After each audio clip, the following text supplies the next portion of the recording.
Hello, ധന്യസ് kitchen ജേണിയിലേക്ക് എല്ലാ കൂട്ടുകാർക്കും സ്വാഗതം. വളരെ എളുപ്പത്തിൽ ഒട്ടും വഴറ്റാതെ അധികം എണ്ണയൊന്നും ചേർക്കാതെ നമുക്ക് ചിക്കൻ റോസ്റ്റ് ഉണ്ടാക്കിയെടുക്കാം കേട്ടോ. വളരെ ഈസിയാണ്, അത്ര വലിയ ഇൻഗ്രീഡിയൻസ് ഒന്നും തന്നെ വേണ്ട, എല്ലാവർക്കും പെട്ടെന്ന് ഉണ്ടാക്കിയെടുക്കാൻ പറ്റും. അപ്പോൾ ഇത് എങ്ങനെയാണ് ഉണ്ടാക്കുന്നതെന്ന് നോക്കാമല്ലോ. അതിനായിട്ട് ആദ്യം തന്നെ ഞാനിവിടെ ചിക്കൻ എടുത്തിട്ടുണ്ട്. ഏതാണ്ട് ഒരു 3/4 കിലോനോളം ചിക്കൻ എടുത്തിട്ടുണ്ട് കേട്ടോ. അപ്പോൾ ഇത് നന്നായിട്ട് കഴുകി വൃത്തിയാക്കി എടുക്കണം. മീഡിയം പീസായിട്ടാണ് കേട്ടോ കട്ട് ചെയ്തിട്ടുള്ളത്. ലെഗ് പീസൊന്നും ഞാൻ കട്ട് ചെയ്തിട്ടില്ല, ഇതുപോലെ തന്നെ ഇട്ടേക്കാണ്. അപ്പോൾ ഇത് കഴുകി വൃത്തിയാക്കിയതിന് ശേഷം ഇതുപോലെ ഒന്ന് വരിഞ്ഞു കൊടുക്കാം. ചിക്കൻ്റെ ലെഗ് പീസിനെ മാത്രം ഒന്ന് ഈ ഒരു രീതിയിൽ വരിഞ്ഞു കൊടുക്കാം. അപ്പോൾ മസാലയൊക്കെ എളുപ്പം പിടിക്കാൻ വേണ്ടിയിട്ടാണ് കേട്ടോ. ഇനി ഇതിലേക്കായിട്ട് ഞാനിവിടെ 2 സവാള, ഒരു 2 ചെറിയ തക്കാളി, വെളുത്തുള്ളി, ഇഞ്ചി, കറിവേപ്പില, പച്ചമുളക്, ഇത്രയും ഐറ്റംസ് അരിഞ്ഞു വെച്ചിട്ടും ചതച്ച് വെച്ചിട്ടുണ്ട് കേട്ടോ. അപ്പോൾ ഇനി ഞാനിവിടെ ഒരു കടായി എടുത്തിട്ടുണ്ട്. ഈ കടായിലേക്ക് നമ്മളിത് എല്ലാം കൂടെ ഒരുമിച്ച് ഇട്ട് കൊടുക്കുകയാണ് ചെയ്യുന്നത്. അപ്പോൾ ഇത് വഴറ്റാതെ ഉണ്ടാക്കുന്നതുകൊണ്ട് തന്നെ നമുക്കിത് വളരെ ഈസി ആയിട്ട് ഉണ്ടാക്കിയെടുക്കാം കേട്ടോ. എല്ലാം കൂടെ ഒരുമിച്ച് ഇട്ട് കൊടുത്തതിന് ശേഷം ഇനി നമ്മളിതിലേക്ക് മസാലാസൊക്കെ ആഡ് ചെയ്യുകയാണ് ചെയ്യുന്നത് കേട്ടോ. അപ്പോൾ മസാലയ്ക്കായിട്ട് ഞാനിവിടെ എടുത്തിരിക്കുന്നത് ആദ്യം തന്നെ മല്ലിപ്പൊടിയാണ് കേട്ടോ എടുത്തിരിക്കുന്നത്. അപ്പോൾ 1 സ്പൂൺ നിറയെ മല്ലിപ്പൊടി എടുത്തിട്ടുണ്ട്. അതുപോലെ തന്നെ ഇനി ഇതിലേക്ക് ഞാൻ 1 സ്പൂണോളം പെരുംജീരകം പൊടിച്ചെടുത്തതാണ് കേട്ടോ, അതും കൂടെ ഇട്ട് കൊടുത്തിട്ടുണ്ട്. മഞ്ഞൾപ്പൊടി ചേർത്ത് കൊടുക്കാം. മഞ്ഞൾപ്പൊടി ഒരു 1/2 സ്പൂണോളം എടുത്തിട്ടുണ്ട്. ഇനി ഞാനിവിടെ ചേർത്ത് കൊടുക്കുന്നത് കാശ്മീരി മുളക് പൊടിയാണ്. ഉണ്ടെങ്കിൽ മാത്രം ഈ മുളക് പൊടി എടുക്കുക, ഇല്ലെങ്കിൽ സാധാരണ നമ്മളെ വീട്ടിലുള്ള മുളക് പൊടി എടുക്കാം. അപ്പോൾ ഇത് ഞാൻ 2 സ്പൂൺ നിറയെ ഇട്ട് കൊടുത്തിട്ടുണ്ട് കേട്ടോ. അപ്പോൾ നല്ല കളറാണ്, എരിവ് കുറവാണ്. ഇനി മസാലയ്ക്കായിട്ട് ഞാനിവിടെ ഒരു ചെറിയ പട്ട, 2 ഏലക്കായ ചതച്ചതും 1 ഗ്രാമ്പൂ എടുത്തിട്ടുണ്ട്. ഇത്രയേ ഉള്ളൂ ചേർത്ത് കൊടുക്കുന്ന മസാല. ഇത് ഇങ്ങനെ തന്നെ ഇട്ട് കൊടുത്തതിന് ശേഷം ഉപ്പ് 3/4 സ്പൂണോളം ഉപ്പിട്ട് കൊടുക്കുന്നുണ്ട്. ഇനി 2 ടേബിൾ സ്പൂണോളം സൺഫ്ലവർ ഓയിൽ അല്ലെങ്കിൽ വെളിച്ചെണ്ണ 1 എടുക്കാം കേട്ടോ. ഇനി ഇതിലേക്ക് ചേർത്ത് കൊടുക്കുന്നത് തൈരാണ്. തൈര് ഞാനിവിടെ 2 സ്പൂണോളം ചേർത്ത് കൊടുക്കുന്നുണ്ട്. ഈ ഒരു അളവിൽ നമ്മൾ എടുത്തു കഴിഞ്ഞിട്ടുണ്ടെങ്കിൽ മസാല കൂടുകയില്ല, കുറയില്ല. ഇഷ്ടമാണെങ്കിൽ മാത്രം നമുക്കിതിൽ കുരുമുളക് പൊടി ചേർത്ത് കൊടുക്കാം. എരിവ് നന്നായിട്ട് വേണമെന്നുള്ളതായിരിക്കും കേട്ടോ. ഇനി ഇതെല്ലാം കൂടെ നമുക്ക് കൈ കൊണ്ട് നന്നായിട്ട് കുഴച്ചെടുക്കണേ.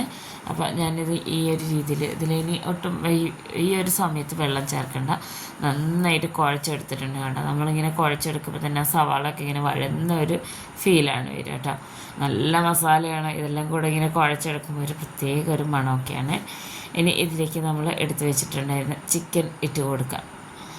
ചിക്കൻ ഇട്ട് കൊടുത്തതിന് ശേഷം ഈ ചിക്കനിൽ ഈ മസാലയൊക്കെ നന്നായിട്ട് പിടിച്ച് ഇരിക്കുന്ന രീതിയിൽ തന്നെ ഇങ്ങനെ പരണ്ടിരിക്കണം. ആ ഒരു രീതിയിൽ നന്നായിട്ട് ഇതിനെ തേച്ച് പിടിപ്പിക്കണം കേട്ടോ. മസാലയൊക്കെ അതിൽ നന്നായിട്ട് പിടിച്ചിരിക്കണം. നമ്മളിത് റെസ്റ്റ് ചെയ്യാനൊന്നും വയ്ക്കുന്നൊന്നുമില്ല. നന്നായിട്ടൊന്ന് ഇളക്കി യോജിപ്പിച്ചെടുത്തതിന് ശേഷം നമ്മൾ കുക്ക് ചെയ്തെടുക്കുകയാണ് ചെയ്യുന്നത്. അപ്പോൾ എത്ര എളുപ്പത്തിൽ നമുക്ക് ചെയ്യാൻ പറ്റും. അപ്പോൾ അതാ ഞാനിവിടെ നന്നായിട്ട് ഇളക്കിയെടുത്തിട്ടുണ്ട്. ഇനി ഇതിലേക്ക് ഒരു 2 സ്പൂണോളം വെള്ളം ചേർത്ത് കൊടുക്കണം കേട്ടോ. അതെൻ്റെ കൈ ഒന്ന് ചുഴറ്റിയെടുത്തതാണ്. കൈയുടെ മേലെ മസാലയുണ്ട്, അതുകൊണ്ടാണ്. അപ്പോൾ ഇത് നന്നായിട്ട് ഈ ഒരു രീതിയിൽ ഒഴിച്ച് കൊടുത്തതിന് ശേഷം നമുക്കിതിനെ അടച്ച് വെച്ച് സ്റ്റവ് ഓണാക്കി ഒന്ന് വരുന്ന വരെ ഹൈ ഫ്ലെയിമിലും തിളച്ച് വന്നു കഴിഞ്ഞാൽ മീഡിയം ടു ലോ ഫ്ലെയിമിലും ഇട്ട് കൊടുക്കാം. അപ്പോൾ ഞാനിതാ ഹൈ ഫ്ലെയിമിൽ നിന്ന് ലോ ഫ്ലെയിമിലാക്കി കൊടുക്കുകയാണ് കേട്ടോ ചെയ്യുന്നത്. ഇതിൽ ഒട്ടും തന്നെ വെള്ളം ചേർക്കേണ്ട. ഒരു 3 മിനിറ്റ് ഒന്ന് തിളച്ച് കഴിയുമ്പോഴത്തേക്കും ഈ ചിക്കനിലുള്ള വെള്ളമൊക്കെ നന്നായിട്ട് ഈ കറി പോലെ ഒരു ഫീലാണ് ഇതിലുണ്ടാവുക. അപ്പോൾ നമ്മൾ ചിക്കൻ കറി വയ്ക്കുന്ന പോലെ ആ വെള്ളമൊക്കെ ഇങ്ങനെ ഇറങ്ങി വരും ഉണ്ടോ. ഇതിൽ കിടന്ന് ഈ ചിക്കൻ നന്നായിട്ട് വെന്ത് കിട്ടും. ഈ ചിക്കനൊരു പ്രത്യേകത, നമ്മളിതിൽ തൈരൊക്കെ ചേർത്ത് കൊടുത്തുകൊണ്ട് തന്നെ നല്ല സോഫ്റ്റായിട്ടിരിക്കും കേട്ടോ. അതാ ഈ ഒരു രീതിയിൽ നല്ല കളറാണ് കാണാൻ. സാധാരണ നമ്മൾ മല്ലിപ്പൊടിയൊക്കെ കൂടുതലിട്ട് നന്നായിട്ട് മൂപ്പിച്ചെടുത്ത് അതിൻ്റെ കളർ തന്നെ ഒരു ബ്രൗൺ കളറായിരിക്കും. പക്ഷേ ഈ ഒരു ചിക്കൻ കറിക്ക് നല്ല റെഡിഷ് കളറാണ് കേട്ടോ. അപ്പോൾ നമ്മൾ വീഡിയോ കണ്ടുകൊണ്ടിരിക്കുമ്പോൾ തന്നെ ചാനലൊന്ന് സബ്സ്ക്രൈബ് ചെയ്ത് വയ്ക്കാൻ മറക്കരുത്. കുറേ ദിവസമായിട്ട് വീഡിയോ ഒന്നും ഇടാറില്ലായിരുന്നു കേട്ടോ.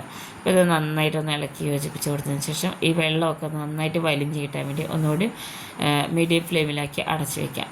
അപ്പോൾ അതാ ഞാനിനി ഒന്നുകൂടെ ഒന്ന് തുറന്ന് നോക്കുന്നുണ്ട്. നമ്മൾ ഈ ചിക്കനിലുള്ള വെള്ളമൊക്കെ വറ്റി ചിക്കനൊക്കെ നല്ലോണം വെന്ത് വന്ന് എണ്ണയൊക്കെ ഈ ചിക്കനിലുള്ളതും അതുപോലെ തന്നെ നമ്മൾ ചേർത്ത് കൊടുത്ത ആ എണ്ണയൊക്കെ ഇങ്ങനെ തെളിഞ്ഞിരിപ്പുണ്ട്. ഇത്രേ പണിയുള്ളൂ.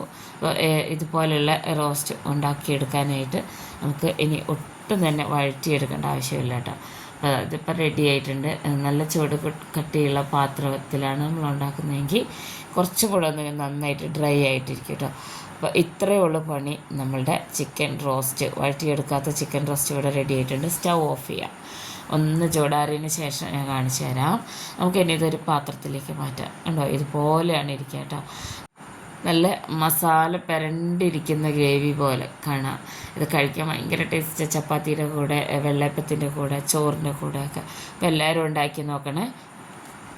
നമ്മുടെ വീഡിയോ ഇഷ്ടപ്പെട്ടാൽ ലൈക്ക് ചെയ്യാൻ മറക്കരുത് കേട്ടോ. ഫ്രണ്ട്സിനൊക്കെ ഒന്ന് ഷെയർ ചെയ്ത് കൊടുത്തേക്കണേ. അത്രയും എളുപ്പത്തിൽ ഉണ്ടാക്കാൻ പറ്റാവുന്ന ഒരു ചിക്കൻ റോസ്റ്റാണ്.